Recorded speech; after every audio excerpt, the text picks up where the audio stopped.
أعوذ بالله من الشيطان الرجيم بسم الله الرحمن الرحيم يا أيها الذين آمنوا لا تدخلوا بيوت النبي إلا أن يؤذن لكم إلى طعام غير ناظرين إناه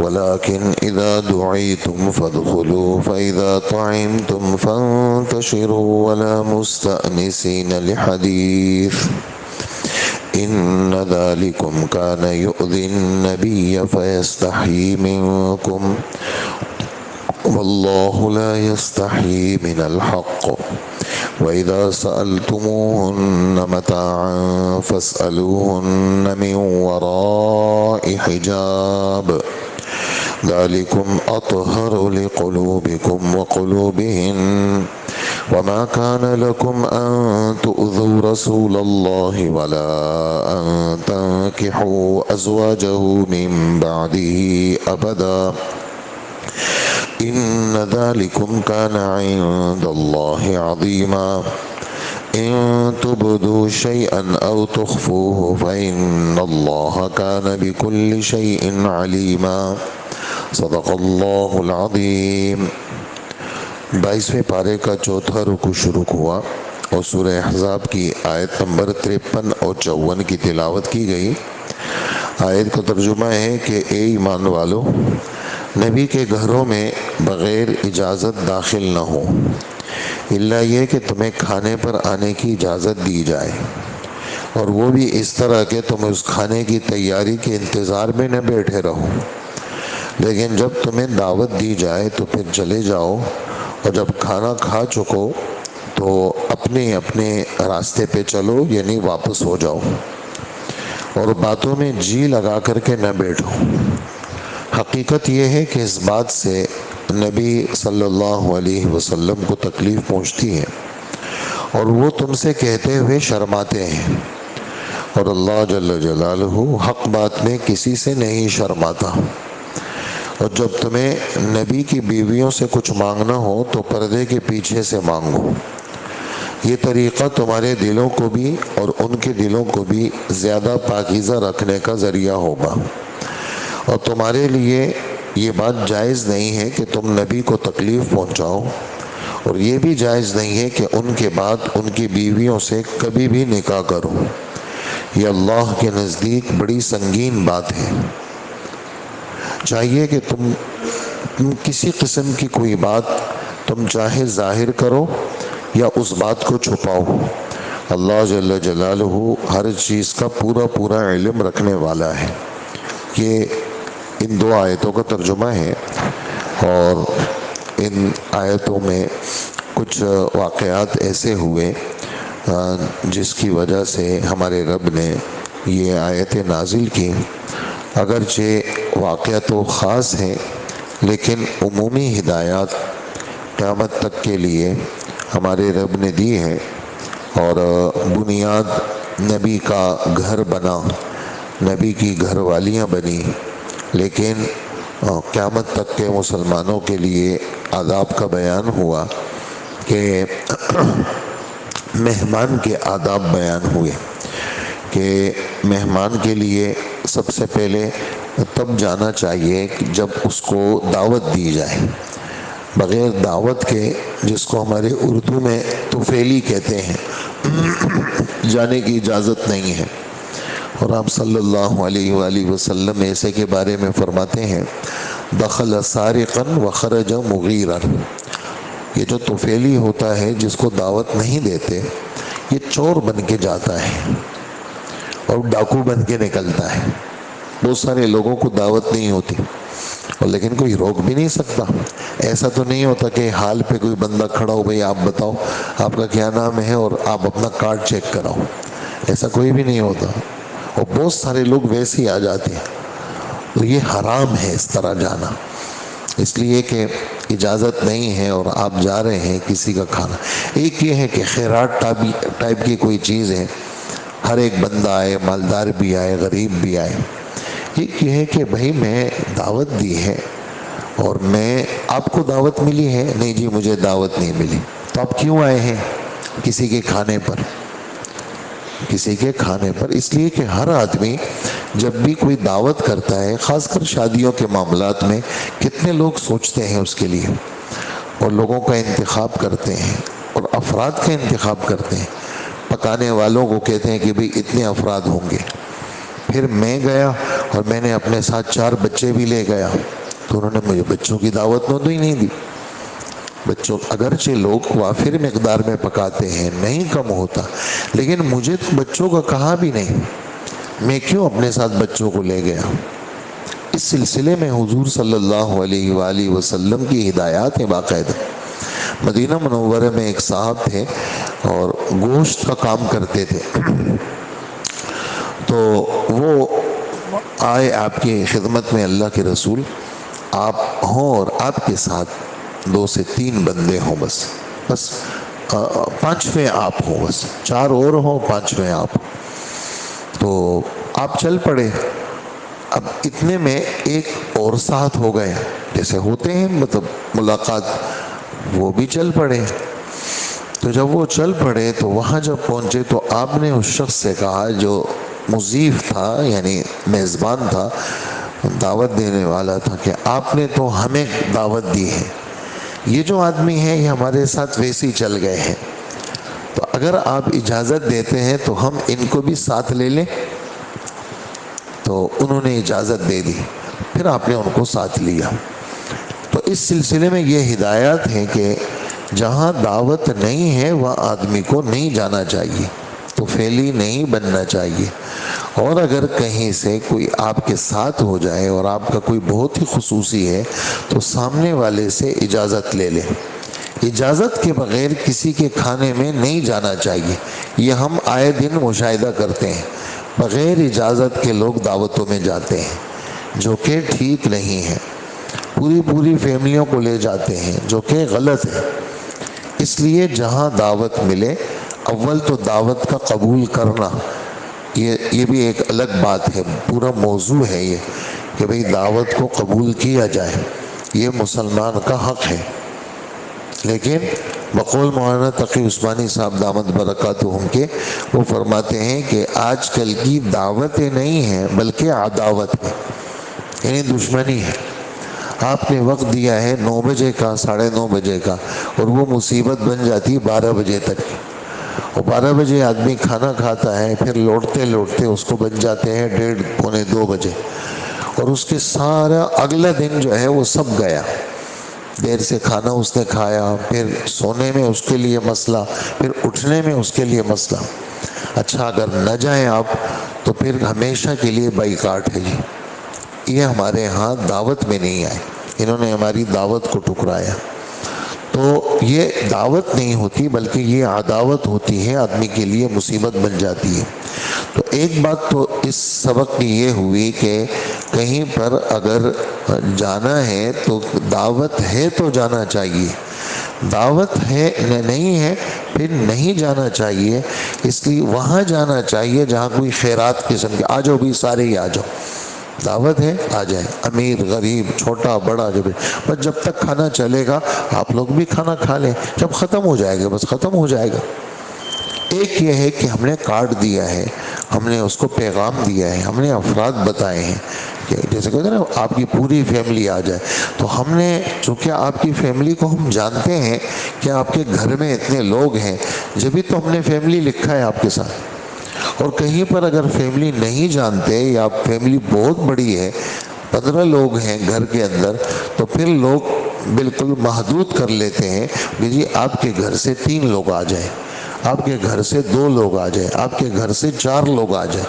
تو یہ جو شادی سے کافی عرصہ پہلے لوگ فہرستیں بناتے ہیں اور پھر کارڈ چھپواتے ہیں، پھر کارڈ تقسیم کرتے ہیں، اس میں یہی غرض ہوتی ہے، یہی نقطہ ہوتا ہے کہ کوئی شخص بن بلائے ہماری دعوت میں نہ آئے، اور یہ ہمارے مذہب کا حصہ ہے، اس کو ہم دین سے خارج نہ سمجھے۔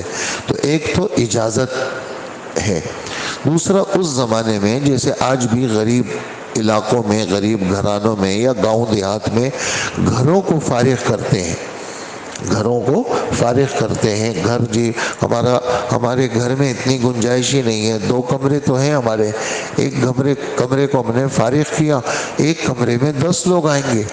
پھر کیا کرتے ہیں لوگ, پھر ساتھ میں محلے کے اندر گھروں میں ترتیب بناتے ہیں.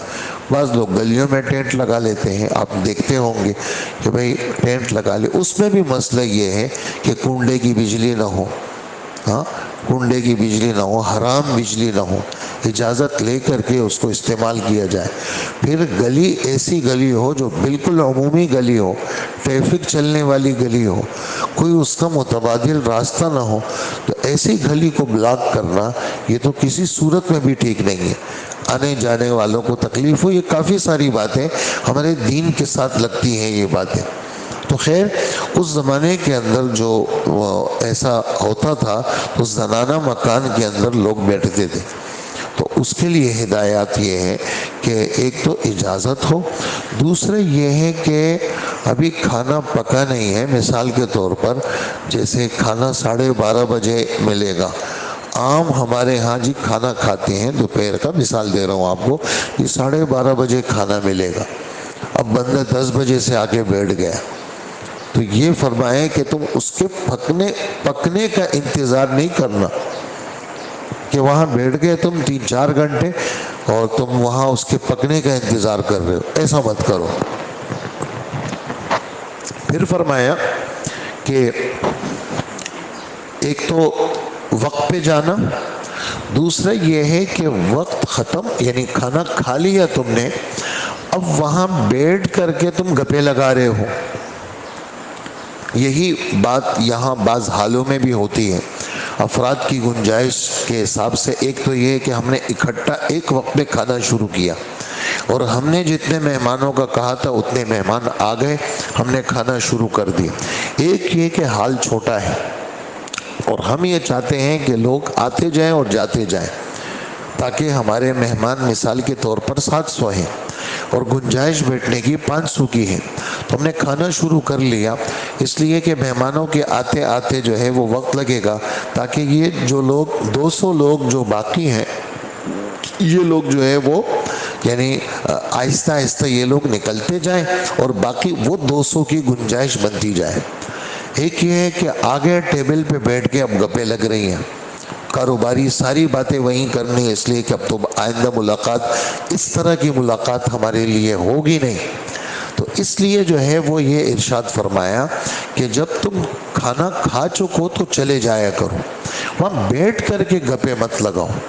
یہ والی باتیں اس لیے ایسی ہمارے رب فرما رہے ہیں کہ ہمارے نبی کے ساتھ ایسا ہوا کہ مدینہ منورہ کے اندر بعض کچھ لوگ ایسے ہوتے تھے, وہ جا کر کے وہ پڑ جاتے تھے اور وقت سے پہلے, چونکہ وہ تو حال کا کوئی سسٹم نہیں اور باہر کی کوئی جگہ نہیں, زنانہ مکان کے اندر ایسی ترتیب بناتے تھے کہ بھئی یہاں مہمان آئیں گے, اب 12 بجے کھانا ہے تو وہ 10 بجے چلے گئے.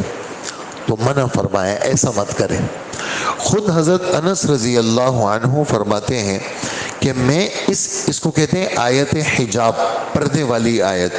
یہ والی آیت اس میں کافی باتیں ہیں, میں بس ایک ایک کر کے بیان کروں گا اور یعنی آگے چلتے رہیں گے. تو حضرت انس رضی اللہ عنہ فرماتے ہیں کہ حضرت زینب بنت جحش کے ساتھ جب اللہ کے رسول صلی اللہ علیہ وسلم کا نکاح ہوا تو آپ نے یہ وہ واحد ولیمہ تھا جس کے اندر روٹی اور گوشت کا سالن بنایا اور آپ نے دعوت دی. لوگ آئے, لیکن کچھ لوگ ایسے تھے جو کھانا کھانے کے بعد وہیں جم کے بیٹھ کے باتیں کرنے لگے. آپ صلی اللہ علیہ وآلہ وسلم نے دیکھا کہ بھی کھانا تو یہ لوگ کھا چکے, اب جا ہی نہیں رہے. تو آپ صلی اللہ علیہ وسلم کی طبیعت میں انتہائی حیا تھی اور یہ آپ نے ان کو جا کر کے نہیں کہا بھئی کھانا کھا چکے ہو نکلو, یہ نہیں کہا آپ نے. تو آپ ایک دفعہ آئے, دیکھا وہ باتیں کر رہے ہیں تو آپ چلے گئے. آپ چلے گئے, آپ اپنے اور گھروں میں چلے گئے, ایک گھروں میں ملاقاتیں کر کے پھر جب واپس آئے وہ پھر ایسے ہی بیٹھے ہوئے تھے. تو آپ نے پھر بھی نہیں کہا.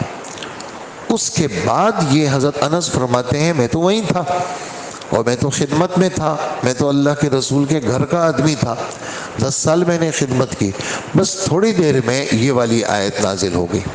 اور سیدھا ہمارے رب نے یہ بات فرمائی کہ یہ جو تم بیٹھ کر کے جم کے باتیں کر رہے ہو یہ نبی کو تکلیف دے رہی ہے تمہاری یہ حرکت، اور نبی شرم کی وجہ سے تمہیں اس طرح منہ پہ نہیں کہہ رہے، ان کو شرم آ رہی ہے، اور اللہ جل جلالہ حق بات کے بیان کرنے میں اللہ پاک نہیں شرماتے۔